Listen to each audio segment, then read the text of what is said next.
Hello guys, আশা করি সবাই ভালো আছেন। আবারও আপনাদের মাঝে একটি লাভ স্টোরি নিয়ে আসলাম। আজকের লাভ স্টোরিটা হলো গরিবের অসহায় মেয়ে যখন ঘরের বউ। তো আপনারা তো বুঝতেই আছেন আজকে লাভ স্টোরিটা কী পরিমাণ সুন্দর হতে চলতেছে।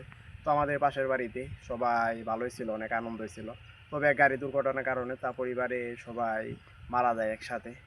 তো তাদেরই একমাত্র মেয়ে, সেই মেয়েটি আবার দেখতে শুনে অনেক ভালো ছিল, অনেক সুন্দর ছিল। তো আমার পরিবারের সবাই মিলে সিদ্ধান্ত নেই যে তাকে আমাদের বাড়িতে নিয়ে আসবে, কারণ তাকে দেখার মতো ওরকম কেউ নাই। তো তাদের যেহেতু কেউ বেঁচেও নাই, তো তাকে আমাদের বাড়িতেই নিয়ে আসে। আসার পর আমাদের এখানে থাকতে থাকে। তো যেহেতু আমিও পড়াশোনা করতেছি, তো মেয়েটি যেহেতু দেখতে শুনে ভালো, কথা ভালো, সব কিছুই ভালো, তো সবাই মিলে সিদ্ধান্ত নেই যে যদি আমি চাই তাহলে আমার সাথে বিয়েটা দিয়ে দিবে।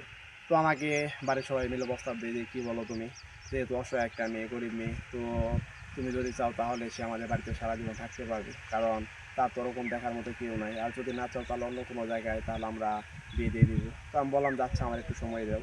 তো আমার বাড়ি থেকে আমি সবার কাছ থেকে একটু সময় নিলাম। সময় নেওয়ার পর সবার সাথে মিলে সিদ্ধান্ত নিলাম। বিষয়টা আমার কিছু বন্ধুদেরকেও জানালাম। তো বন্ধুরা বললো যে ভালোই হবে, খারাপ হবে না, মেয়েটিও একটা ভালো আশ্রয় পাবে, ভালো একটা জায়গা পাবে, ভালো একটা মানুষ পাবে। তো আমি বললাম যে আচ্ছা সমস্যা নেই, তোমরা যখন বলতেছো আর সাপোর্ট দিতেছো, আচ্ছা সমস্যা নেই, মেয়েটি যেহেতু গরিব অসহায় তাকে আমি বিয়ে করবো।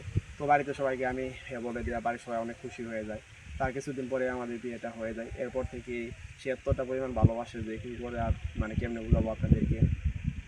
আমি বাড়িতে একটু দেরি করে গেলে সে সাথে সাথে আমাকে ফোন দেয়। ফোন দেওয়ার পর বলতেছে যে এত দেরি কেন, তো এত দেরি দেখান কেন, দেরি দেখালে তো অসুস্থ হয়ে পড়বেন। তো সে আমার সব কিছু বিষয়ে খেয়াল রাখতো, তো আমিও তার সব কিছু বিষয়ে খেয়াল রাখতাম। তার কী পছন্দ না পছন্দ, তো সেগুলো আমি চেষ্টা করতাম।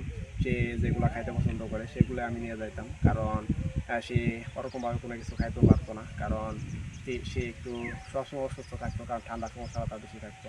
তো আপনারা তখন পর্যন্ত যারা আমার লাভ স্টোরিটা শুনলেন তাদের অসংখ্য ধন্যবাদ। আবারও দেখা হচ্ছে আপনাদের মাঝে পরবর্তী কোনো লাভ স্টোরি নিয়ে।